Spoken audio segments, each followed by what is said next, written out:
Hello everyone, this is Sonam. Welcome to our YouTube channel Engineers Class 202.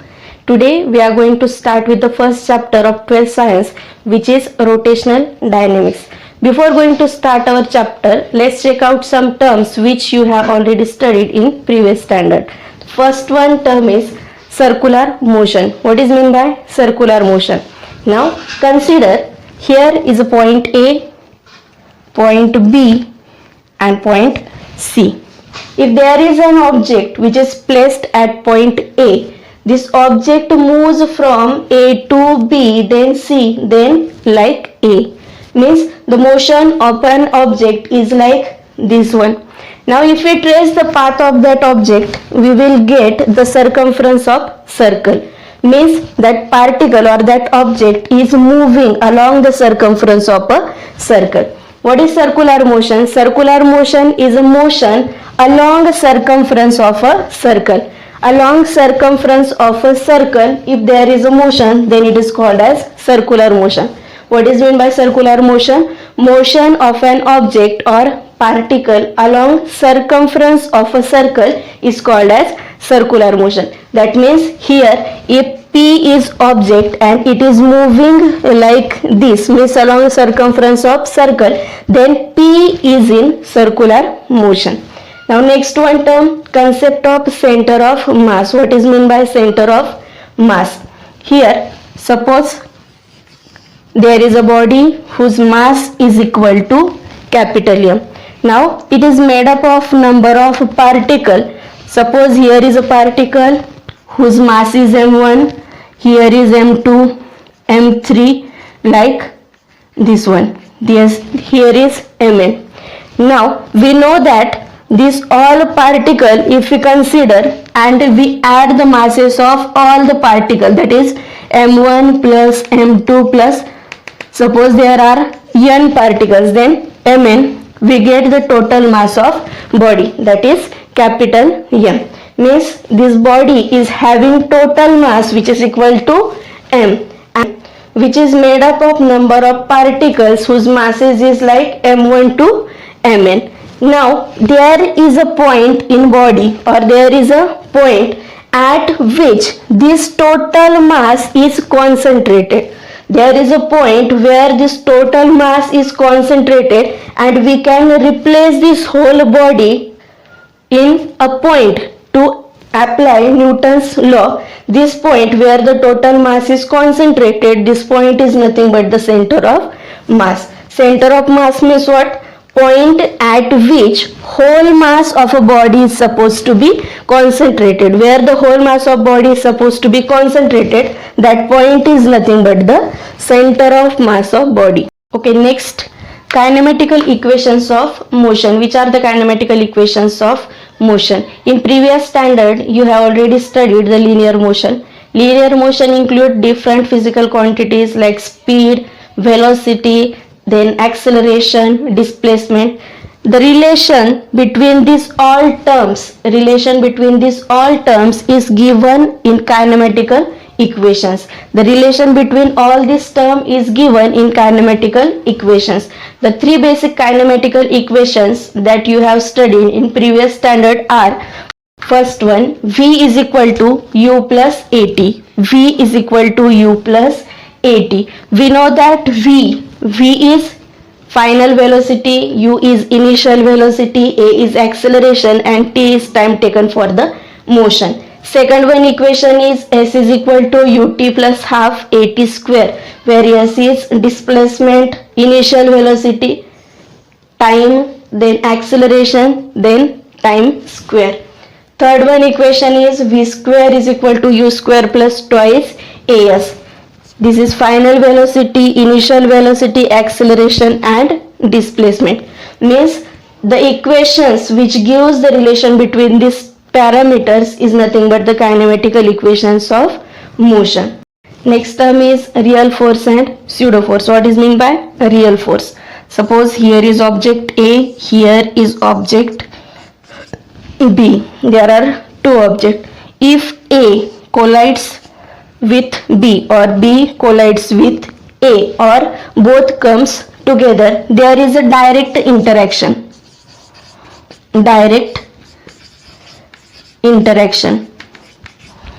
If there are two objects A and B, A comes to B or B comes to A or both comes to each other, there will be the direct interaction. And the forces which are due to direct interaction of bodies is called as real forces. The forces which are due to direct interaction of bodies are called as real forces.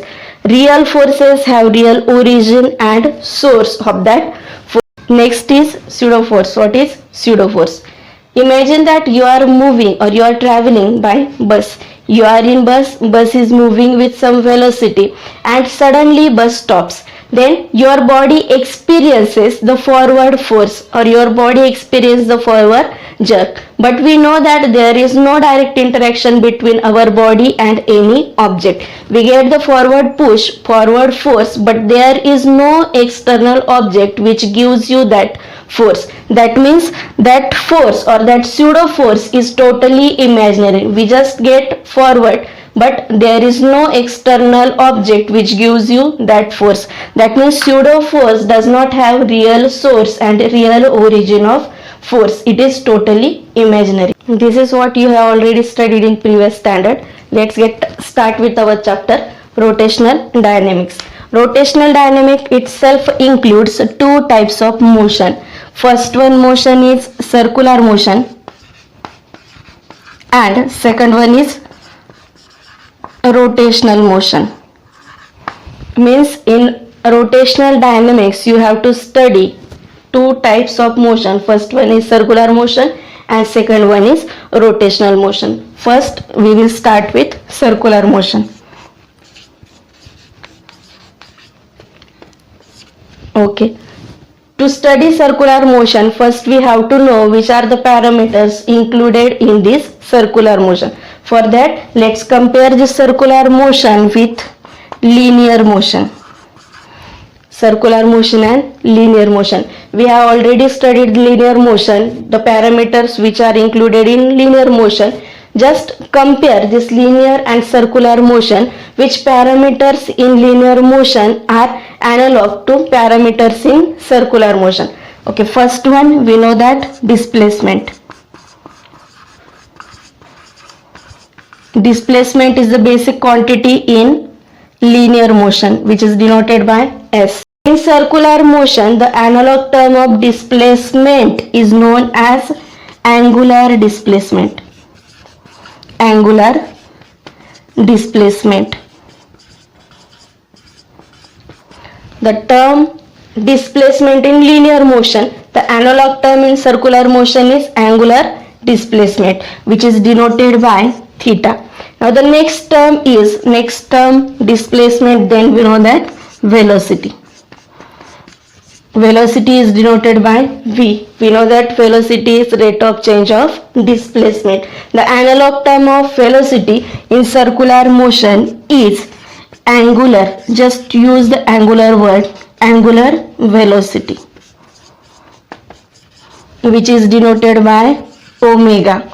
The term velocity in linear motion and analog term in circular motion is angular velocity. Now third term, we know that displacement, velocity and acceleration,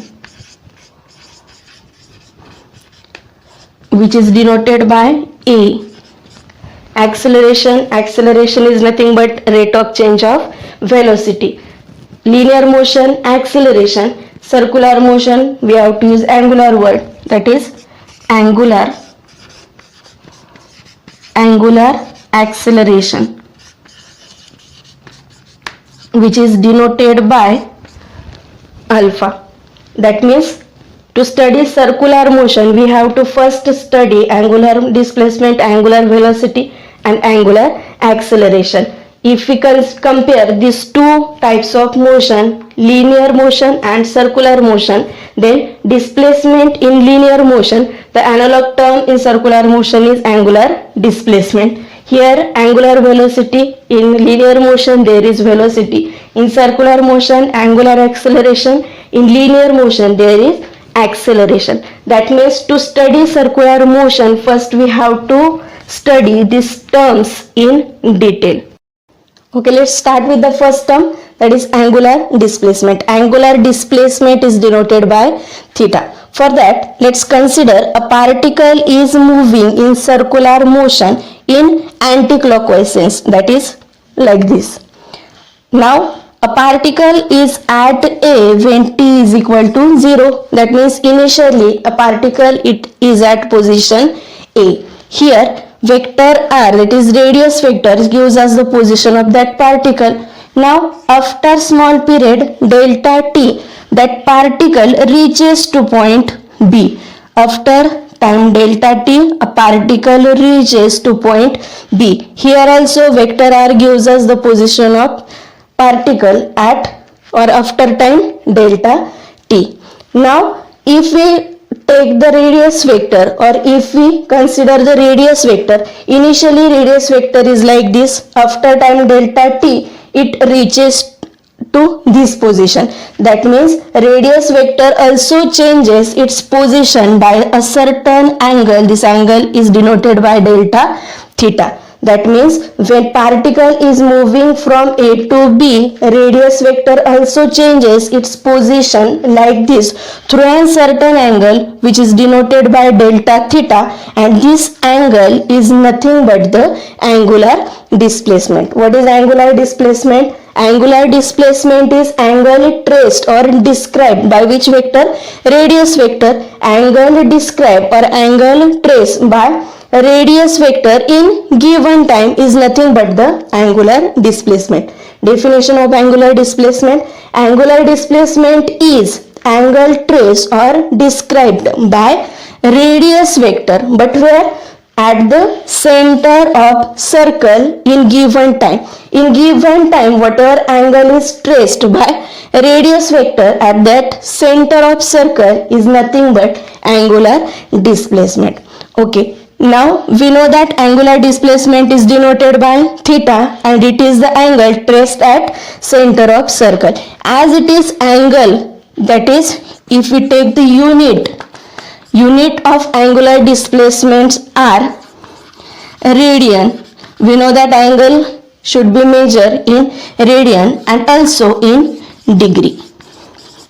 Then unit of displacement, angular displacement are radian or degree.